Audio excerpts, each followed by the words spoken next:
ভোরে এই নাম গাই, বদন ভোরে এই নাম গাই, বলো না কৃষ্ণ কৃষ্ণ নাম সবাই কৃষ্ণ বলে বাহু তুলে নাচরে মন বৃন্দাবনে, কৃষ্ণ বলে বাহু তুলে চলো রে মোর নেচে নেচে।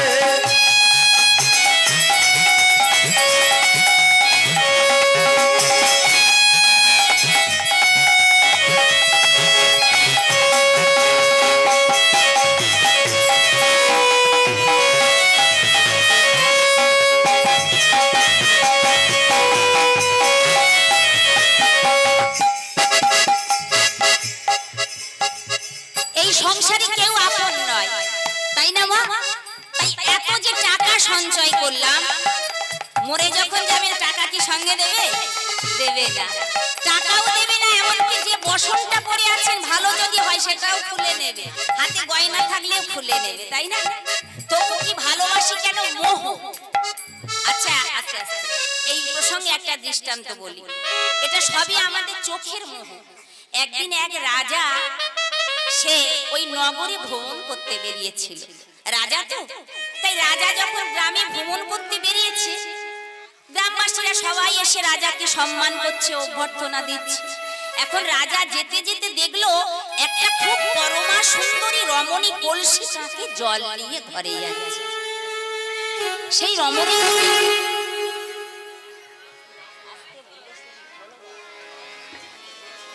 সেই রমণীকে দেখে রাজার খুব ভালো লাগলো। উফ, এত সুন্দর রূপ, এমন রূপের নারী তো এর আগে আমি কখনো দেখিনি। এত রূপময়ী কন্যা আমার নগরে থাকে। রাজার মনে বাসনা জাগলো। এটা তো প্রেম নয়, এটা কামনা, ওকে পাওয়ার যে বাসনা, সেই বাসনা রাজার জাগলো। এবার রাজা বাড়িতে গিয়ে তার মন্ত্রীকে ডেকে বলল, মন্ত্রী বল, শোনো। বলুন রাজা মশাই, আমি কাল যখন নগরে বেরিয়েছিলাম একটা রমণীকে দেখলাম কলসি কাঁখে জল নিয়ে যাচ্ছে, এত সুন্দর রূপ, তাকে দেখে আমার খুব ভালো লেগেছে। ওই নারীকে আমি বিয়ে করতে চাই, সেই নারীকেই বিয়ে করতে হবে। তখন রাজার কথা শুনে মন্ত্রী বলল, ভালো কথা। তা সবকিছু জিজ্ঞাসা করলো, কোথায় মেয়েটার বাড়ি, কোথায় থাকে, কোথায় দেখেছে, সমস্ত বিবরণ খুলে বলল, অমুক জায়গায় দেখেছি, গ্রামের নামও বলে দিল। এবার মন্ত্রী মহাশয় গেছে, খোঁজ নিয়ে নিয়ে গিয়ে দেখলো সেই রমণীটা বিবাহিতা। ওমা, সে একজনের বাড়ির বউ, তার সিঁথিতে সিঁদুর, হাতে শাঁখা। বললো, এ কি, এ তো একজন বিবাহিতা মহিলা, এনাকেই দেখে রাজা মশাই এর রূপে ভুলেছে, বিয়ে করতে চাইছে। না না, আমার মনে হচ্ছে কোনো ভুল হচ্ছে। কি করে হয়, একজন বিবাহিতাকে কেউ বিবাহ করতে পারে? ঠিক আছে, আমি গিয়ে মহারাজকে বলবো। এবার মহারাজের কাছে গিয়ে বললো, মহারাজ, আপনি যে রমণীর রূপে ভুলেছেন সেই রমণী তো বিবাহিতা, তার হাতে শাঁখা, মাথায় সিঁদুর। বলে, হ্যাঁ আমি তো জানি। আপনি জানেন? বলে, হ্যাঁ আমি দেখেছি সে বিবাহিতা। তবু? বলে, তবু আমি সেই রমণীকে বিয়ে করতে চাই। ওমা, রাজার জেদ, দেখবেন কিছু কিছু জেদ এমন ভয়ঙ্কর হয়, যদি রাজা খুব জেদি হয় তার রাজ্যটাকে নষ্ট করে দিতে পারে। আবার যদি কোনো রমণী, কোনো নারী যদি জেদ শুরু করে না, ঘরটাকেই পুরো নরক বানিয়ে দিতে পারে। এই কিছু কিছু জেদ খুব খারাপ। তবু বললো, হ্যাঁ আমি ওকে বিয়ে করতে চাই, আপনি যান, গিয়ে ওকে বলে আসুন ওর স্বামীর যা অর্থ লাগে, যত অর্থ লাগে আমি সব দিতে রাজি আছি, তার বিনিময়ে ওই নারীকেই আমি বিয়ে করতে চাই। মন্ত্রী মশাই গেলেন, গিয়ে যথারীতি সেই নারীকে সব কথা খুলে বলল।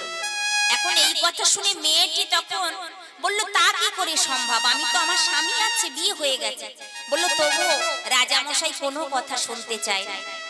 এখন রাজার আজ্ঞা পালন তো করতেই হবে। এবার মেয়েটা বলল, ঠিক আছে, আপনি গিয়ে রাজা মশাইকে বলবেন আমাকে 7 দিন সময় দিতে। 7 দিন পরে রাজা মশাই তার পালকি নিয়ে লোকজন নিয়ে আসবে, আমি বিয়ের জন্য প্রস্তুত থাকব। ঠিক আছে। যথারীতি 7 দিন পরে রাজা মশাই আসছে। এদিকে কি হয়েছে দেখুন মা, মেয়েটা, কোন নারী যদি প্রকৃত সতী হয় সে নিজেকে কিভাবে রক্ষা করতে পারে এই দৃষ্টান্তে আপনারা বুঝতে পারবেন।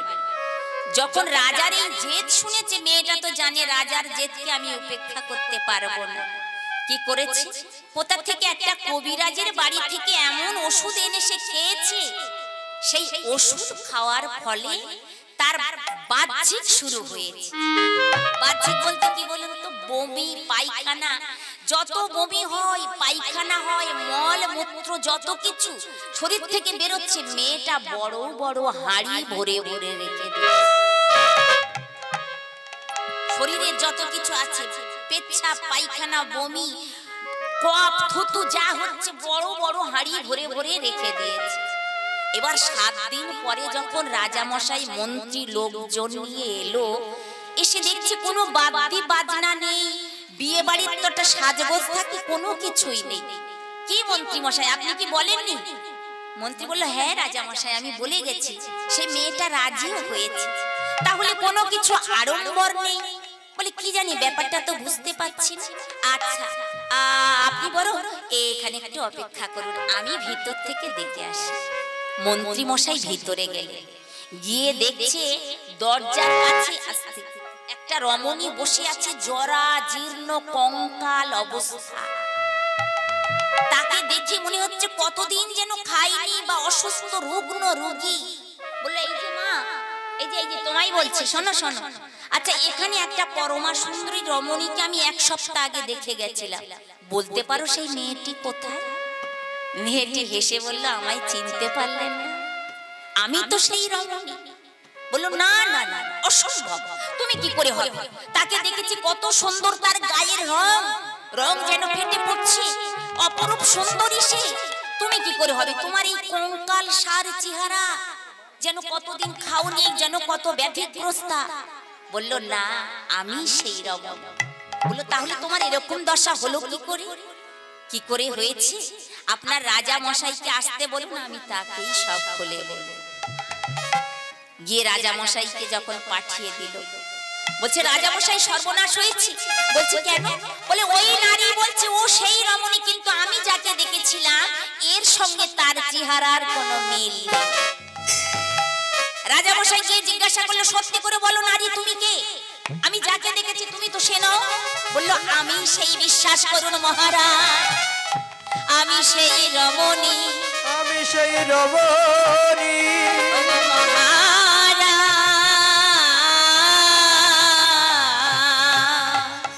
আমি সেই।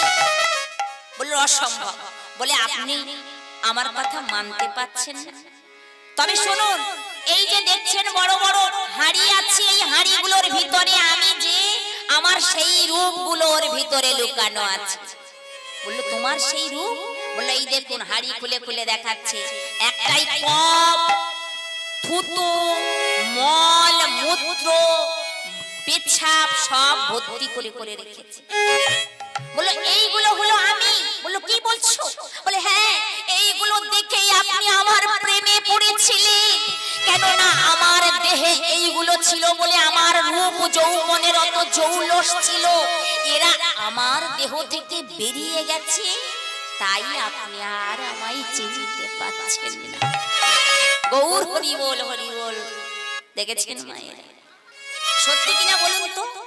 আপনার যদি 2 দিন শরীর খারাপ হয়, দেখবেন আপনার শরীরটা কেমন হয়ে যায় না, শুকিয়ে যায়, সেই যৌবনের সেই জৌলস থাকে। তাই দেখে রাজার মনে বৈরাগ্য হয়ে গেল। বলল, উফ, এতদিন আমি কি ভুল করেছি। রূপ দেখে মানুষকে রূপের মোহে যে ভালোবাসে এটা ভুল। তাই তো শঙ্করাচার্য একদিন তার শিষ্যকেও বলল, তার শিষ্য এই ভুল করেছিল। শঙ্করাচার্যের শিষ্য সে গুরুকে ছেড়ে এক রমণীর রূপে পাগল হয়ে বিয়ে করার জন্য তাকে ব্যস্ত হয়ে পড়ল।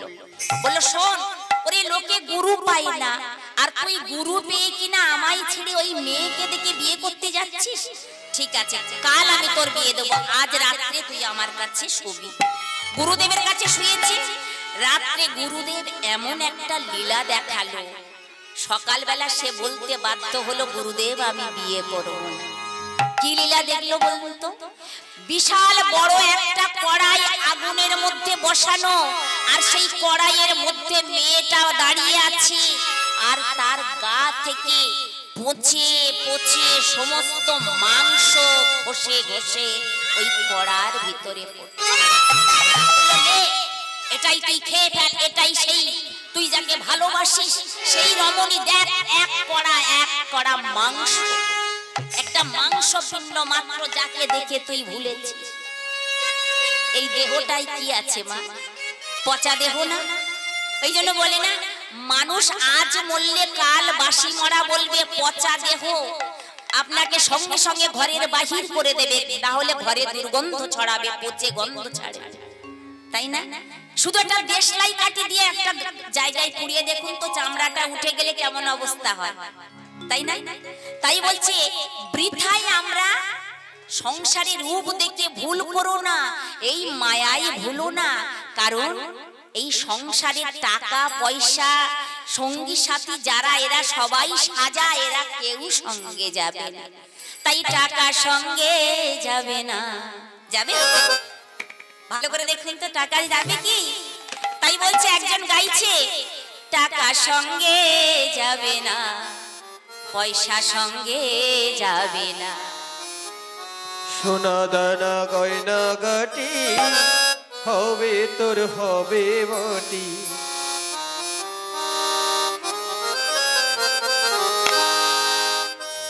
টাকা সঙ্গে যাবে না, পয়সা সঙ্গে যাবে না।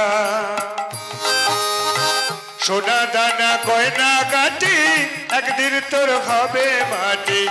এক টুকরো কাপড় রে তোর অঙ্গে দেবে না। টাকা সঙ্গে যাবে না, পয়সা সঙ্গে যাবে না। সোনা দানা গয়না গাটি একদিন তোর হবে মাটি। এক টুকরো কাপড় রে তোর অঙ্গে দেবে না। টাকা সঙ্গে যাবে না, পয়সা সঙ্গে যাবে না। অনেক জমায় অনেক জমি, অনেক সম্পদ অনেক জমি, অনেক জায়গা অনেক জমি, অনেক সম্পদ অনেক ভূমি। একদিন তোর সোনার দেহে কিছুই দেবে না। একদিন তোর সোনার দেহে কিছুই দেবে না। তাই বলছে, ওমন তুই এখনো সময় আছে, সময় থাকতে সেই গুরু চরণ আশ্রয় করে গুরুকে ভজন কর। তা না হলে দেরি হয়ে যাবে, শেষের দিনে ওই বসে বসে পার ঘাটাই তোমায় কাঁদতে হবে। সেদিন সঙ্গের সাথী দয়াল মিলে, সঙ্গের সাথী ও মনরে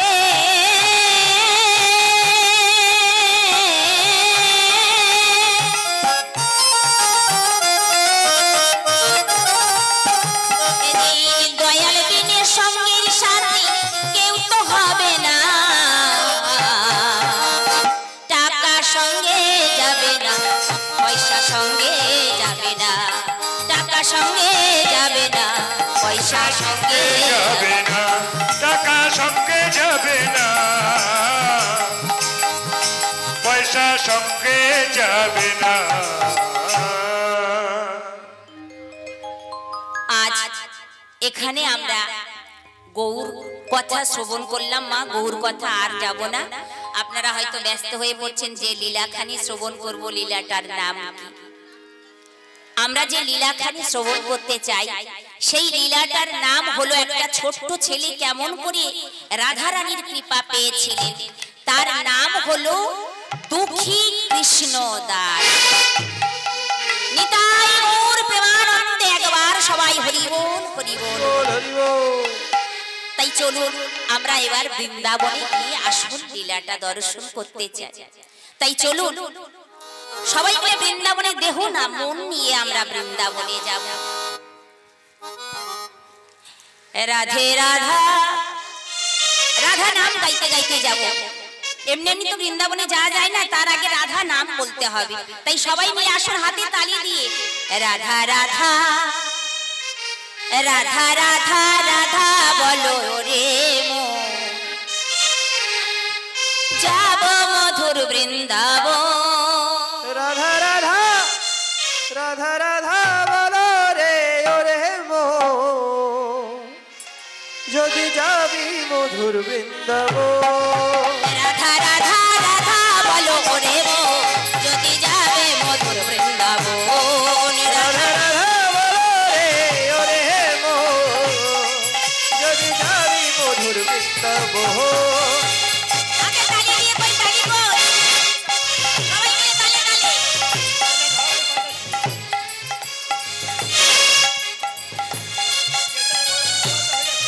রাধা রাধা রাধা বলো রে মন, যদি যাবে মধুর বৃন্দাবন। রাধা রাধা রাধা রাধা বলো রে ওরে মন,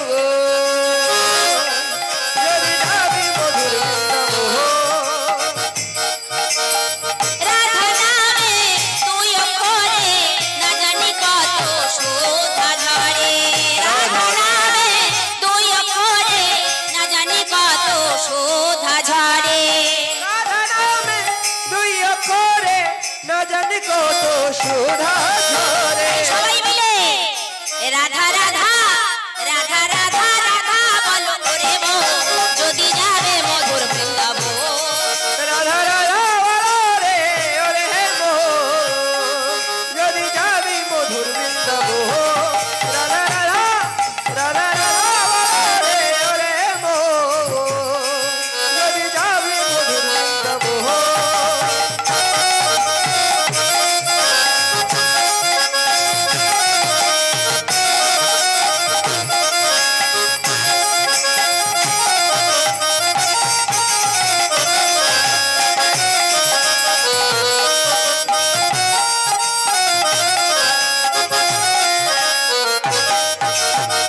রাধা নামে তরুলতা সবাই বলে রাধে রাধে রাধা।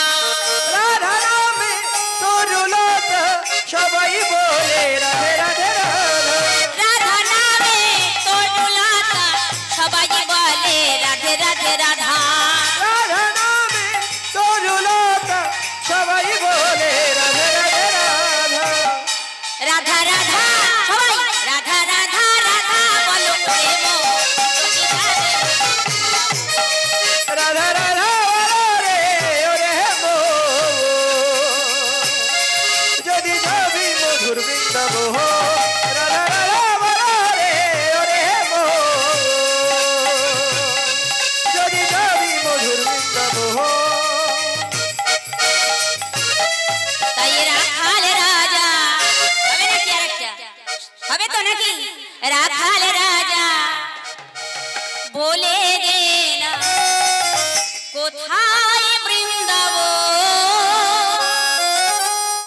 শ্যামে কুণ্ড রাধা কুণ্ড গিরি গোবর্ধন। রাখাল রাজা রাখাল রাজা বলে দে রে, বলে কোথায় বৃন্দাবন। শ্যামকুণ্ড রাধাকুণ্ড গিরি গোবর্ধন।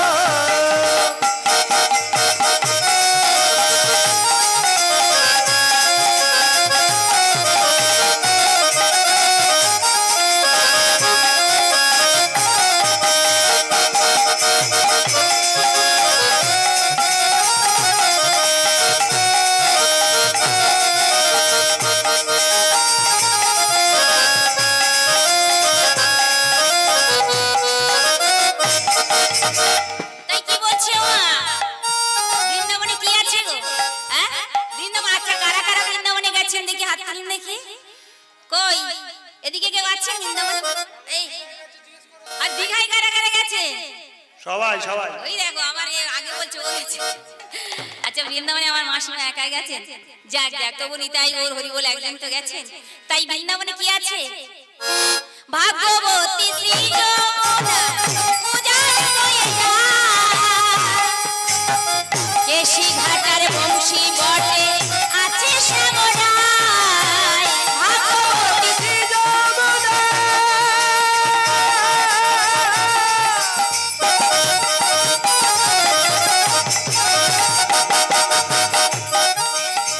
ভাগবতী শ্রী যমুনা উজান বয়ে যায়, গাজার বংশী বটে আছে শ্যামরা। বাঁশরি বাজায় রে কালা, বাঁশরি বাজায়, বাঁশরি বাজায় কালা, বাঁশরি বাজায়। বাঁশরি বাজায় রে কালা, বাঁশরি বাজায়, বাঁশরি বাজায় রে কামা মদন মোহন। রাখাল রাজা বলে না কোথায় বৃন্দাবন, কুণ্ড রাধা কুণ্ড গোবর্ধন। হে রাখাল রাজা বলে দে রে কোথায় বৃন্দাবন, শ্যামকুণ্ড রাধাকুণ্ড গিরি গোবর্ধন। রাখাল রাজা বলে না কোথায় বৃন্দাবন,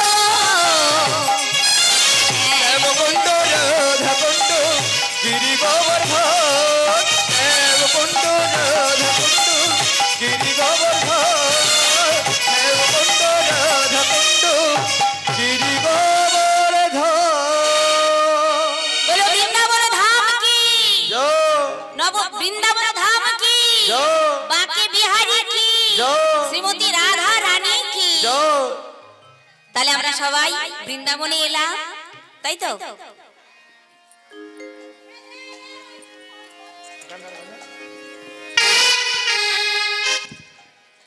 আচ্ছা আমাদের মিনাদি গানে সন্তুষ্ট হয়ে 50 টাকা দিল।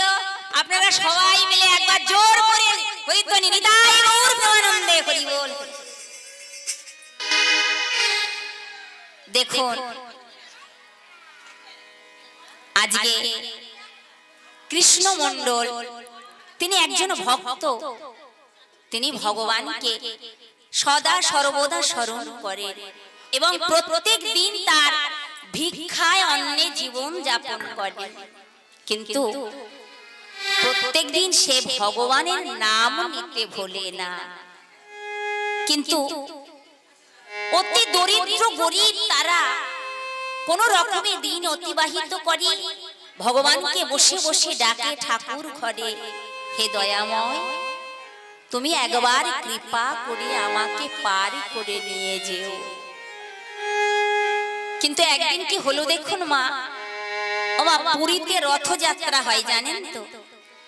আগেকার দিনে তো আর গাড়ি ঘোড়া ছিল না, সবাই হয় হাঁটা পথে না হলে নৌকায় করে যেত। তাই এখন রথযাত্রার সময় গ্রামের থেকে অনেক লোক চলেছে, তারা পুরী ধামে রথযাত্রা দর্শন করতে, জগন্নাথকে দেখতে। এখন যখন এই কথা শুনল কৃষ্ণমণ্ডল, কৃষ্ণমণ্ডলেরও মনে বড় বাসনা হলো, হে প্রভু জগন্নাথ আমি যদি তোমায় দেখতে পেতাম। তাই তার স্ত্রীকে গিয়ে বললো, ওগো দুরিকা জানো গ্রামের থেকে অনেক লোক চলেছে সেই রথযাত্রায় দেখতে পুরী ধামে, আমি কি রথযাত্রা দেখতে যাব? হ্যাঁ যাও। আরে বাবা তুমি রথযাত্রা দেখতে যাবে, তীর্থে যাবে, আমি তোমায় বাধা দিতে পারি? হ্যাঁ তোমার মনে বাসনা হয়েছে যাও। দেখেছেন মা, তারা প্রকৃত সহধর্মিণী হয়, তারা কিন্তু স্বামীকে ওই ধর্মের পথে হাত ধরে নিয়ে যেতে বাধা দেয়। তাই বললো ঠিক আছে তোমার মনে আশা তুমি যাও স্বামী, আমি বাধা দেব না। এবার চলেছে আরো যারা ভক্তবৃন্দ তাদের সঙ্গে চলেছে রথযাত্রায় আজ জগন্নাথকে দেখতে। মনে মনে বড় বাসনা প্রভু গো, আমি তোমায় দেখতে যাই। মনে মনে বাসনা নিয়ে চলেছে হে দয়াময় জগন্নাথ স্বামী নয়ন পথগামী নয়ন পথগামী ভাব তুমি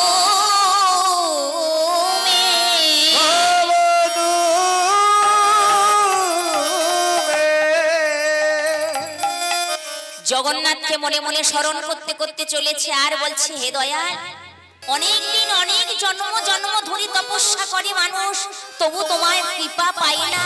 আর আমি অধম ভক্ত, আমি যেন তোমার কৃপা থেকে বঞ্চিত না হয়ে যাই। আমি যে অনেক আশা নিয়ে আছি। ওগো দয়াল, আমার জনম জনম গেল আশা পথ চাই, পিয়াসী চাতকের সম পথ পানে